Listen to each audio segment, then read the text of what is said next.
And that is showing. Attendance is down at 10 SEC schools. People just don't want to be all the way up in the stands anymore.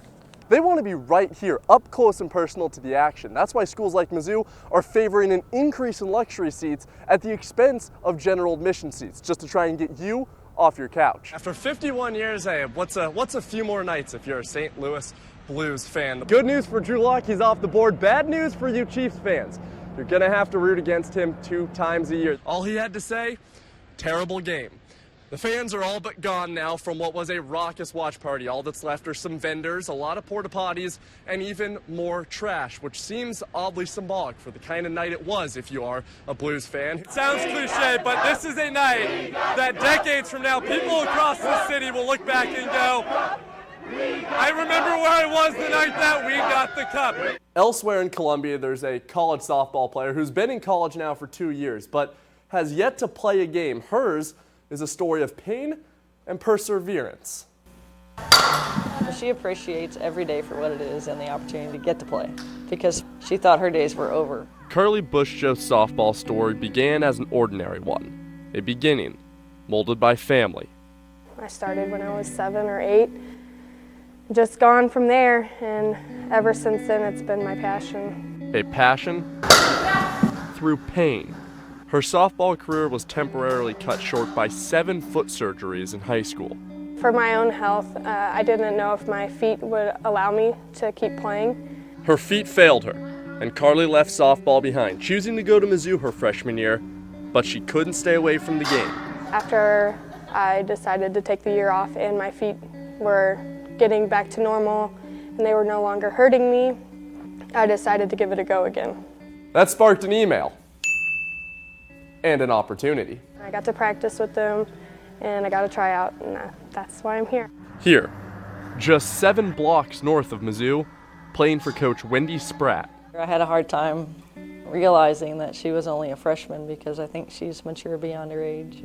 This story doesn't come without a plot twist, though. The injuries weren't done. Her return to softball was short-lived. A severe ankle sprain sidelined her for the 2018 season, followed by another injury in September. The diagnosis? A torn UCL in her elbow. Injuries aren't easy, but it's part of life, so. That part, Carly won't let dictate her life. Quitting isn't a thing that we do in my family, and so just because there's a speed bump doesn't mean I'm gonna quit.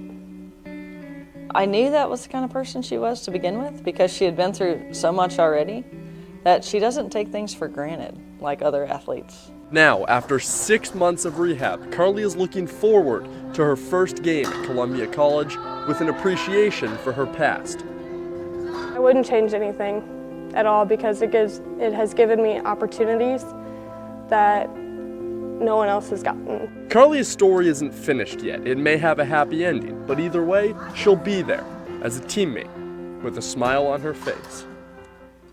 Good news for Carly. She just started hitting live in practice yesterday, and she's aiming to be back on the field in the next few weeks. And with that, I wish you a good rest of your night, everybody, and a great weekend. Drew Lock has gone from a can't-miss Kansas City prospect to a virtual lock as a first-round draft pick, but his journey to stardom has been more rocky road than it has smooth sailing. The quickest way from Columbia to Nashville starts on Interstate 70. It's a fairly straight road, but one of the men who is traveling that path has taken a more winding route.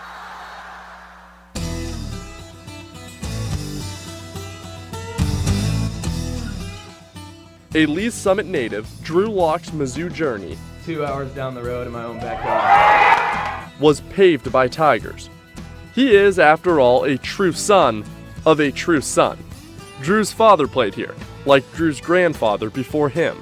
You know, you grow up, you know, all you cheer for is the Tigers growing up, and you get the opportunity to play there for 4 years. Lock's freshman year saw him prematurely thrust into the spotlight. There were a few bright spots. 78 yards on the touchdown, and the first of the freshman's career. But plenty of blemishes. He was an unprepared driver of an unsteady program. You can't ride the roller coaster of college football. I did that my freshman year, and it was rough for me, like emotionally and mentally, and A little bit physically too. 2016 brought a rookie head coach and the Tigers' first back-to-back losing season since 2002. Another twist in the road for the once highly touted recruit.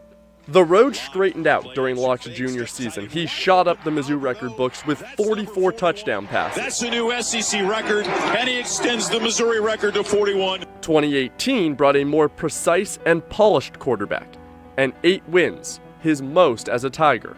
I think that's been the coolest part about my experience here, being able to battle back from some rough times. Some people looked very negatively on, our university, the place that we loved, the place that we played every Saturday for.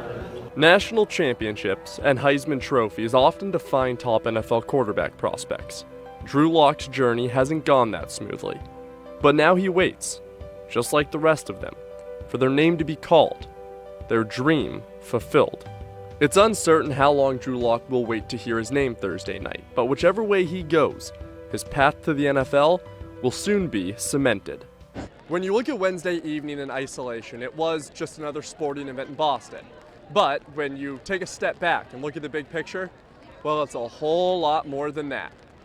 Let's go Blues! A day many fans doubted would ever come. People saying we're the Cubs of the NHL, I know what they feel like. Finally arrived. For the first time in their history, the St. Louis Blues are the Stanley Cup champions. It took just 60 minutes of hockey in Boston Wednesday evening to push aside 51 seasons of pain and frustration. I honestly can't put it into words. I cried a lot when it happened. I told my wife on the way up, short of being married to her and my kids being born, this is the next best thing. After watching so many seasons of us getting so close and never making it, I mean, it's just incredible for us to actually win and lift the cup. I'm excited to be here with all the rest of the fans, enjoy and celebrate. And celebrate they did. An estimated 500,000 people packed Market Street to exercise 51 years of demons. It's amazing. We took the Metrolink down here and it was packed. We were a bunch of sardines in a can. Let's go Blues! For a lot of those sardines, it was a dream fulfilled. One of the biggest parties St. Louis has ever seen, and a day they won't soon forget. Well, my son texted me and he said, now you can die a happy man. So I've been waiting for it for 30 years. It's amazing to me to actually be standing here right now. The running joke for years in other NHL cities has been, what does St. Louis drink out of? Because they don't have a cup. Well, now they do. It's just one cup, but tonight, I think it'll be more than enough. In St. Louis, Matthew Judy, KOMU 8 News. If you're still watching, I presume you care at least a little bit about sports. And if you care a little about sports, you might not even need to be told this. But I think today is a great example of that unique ability sports have to tie us all together. We live in an increasingly polarized society, but today in St. Louis, almost 500,000 people stood shoulder to shoulder in the rain. And it didn't matter what race you were, or what political affiliation you belonged to. All that mattered was that you supported the same group of men, a group of men that these people barely even know. Yet, for some reason, when they put on that Blues jersey, they represent all of them. It's just 3 colors they wear while playing with sticks and pucks on a sheet of ice. It shouldn't matter, but for some reason it does, and it ties everybody who wears those colors together. So let today be a reminder that while there are still plenty of things that pull us apart, sports will always be there to tie us together.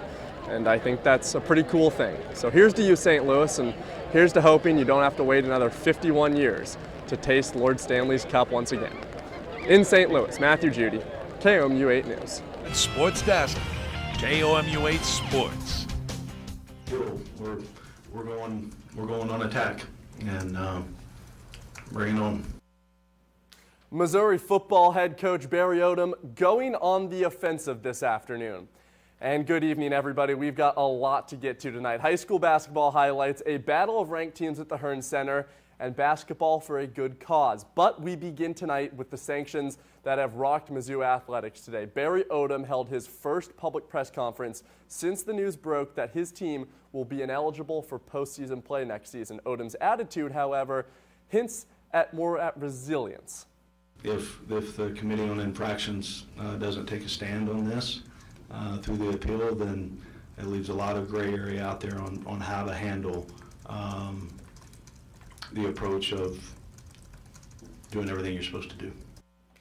Former Mizzou basketball player and current chair of the Board of Curators, John Sunvold, had this to say, quote, "Inconsistent actions by the NCAA continue to erode its credibility. If it doesn't admit and correct this unprecedented fault, many Power 5 schools like Missouri will question the need for the NCAA as a governing body.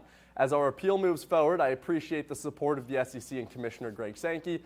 When Mizzou wins the SEC East next year, he should do the right thing and invite one of its good standing members to play in the SEC championship game." That's quite a statement from Mr. Sunvold. We've heard just about everyone mention it already, and Barry Odom, not surprisingly, mentioned it in his press conference that Mizzou is currently putting together its appeal. We don't know when that may be filed, but if that appeal does go through, Mizzou will face a committee of 5 members and have to prove one of 4 errors by the Committee on Infractions. First, a factual finding is clearly contrary to the evidence presented to the Committee on Infractions panel. Second, the facts found by the committee aren't a violation of the NCAA Constitution and bylaws. Or the third, they could prove that there was a procedural error. Now, Mizzou likely doesn't have a case with any of these 3. Where the Tigers might have some luck is the 4th standard, which is that the committee abused its discretion. There is an argument to be made that the Tigers' punishment is not in line with punishments similar cases received. It's also unorthodox to punish a school by removing scholarships when the violation is not recruiting related. The Tigers will also likely argue that their compliance was not taken under consideration properly. On a lighter note, we've got some Friday night hoops for you. So we start with the scorching hot Rockbridge Bruins taking on the Olathe West Owls. The 14-3 Bruins taking it to the hardwood, and they're getting it on defense early. Alston Mason thinks he's got a layup, but Quentin Brown throwing a block party on Providence. The Brew Crew loving it on All-American night. Now on the offense, Isaiah Mosley stops, pops, buckets. Just getting started moments later.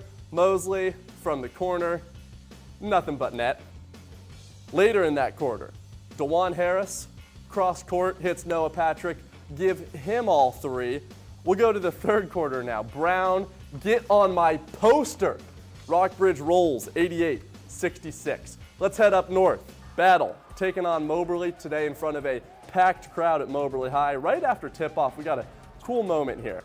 Senior guard Savion Thorpe, who sustained an injury earlier this season, gets in the game, starts Moberly off with a nice little layup. He gets the crutches and then gets some love from the Battle head coach, Brian Meany, before exiting the court. Let's go to the game now. Marcus Gant drives hard, gets the lay-in. Moberly comes back, though. That's Braden Wetrich with the silky turnaround J, and then this time it's Zavon Ward to Tristan Meany. He hits the floater. Battle takes this one. They're now 11-3. How about to the Hearn Center? Let's do some gymnastics. 16th ranked Mizzou gymnastics. They took on the 8th ranked Crimson Tide, and junior Aspen Tucker starts things off strong for Mizzou on the vault. She's actually averaging a 9.8 on the vault this year.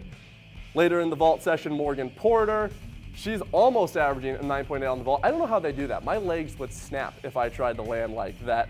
Alabama, though, they close it out. Mizzou made a run late, but the Tide, they hang on. They win by 0.2 points. Over to Mizzou Arena, where Mizzou's 4th annual Rally for Ryan event returns tomorrow. Last year, Mizzou raised $60,000 for pediatric cancer research. Mizzou has increased how much money they raised each of the first 3 years, and the team has done pretty well too. They've gone 3-0 in those games. Ryan Luce, who is the namesake of the event, is now in remission, but her dad, who is assistant athletic director, said the event brings back memories of the past. It's a celebration because she is doing so well, but it takes you back in time to when she was sick, and that obviously tugs at your heartstrings a little bit too. That game is tomorrow night at 7:30, and we will, of course, have highlights and reaction here on KOMU. That's going to do it for me. Have a good weekend, everybody.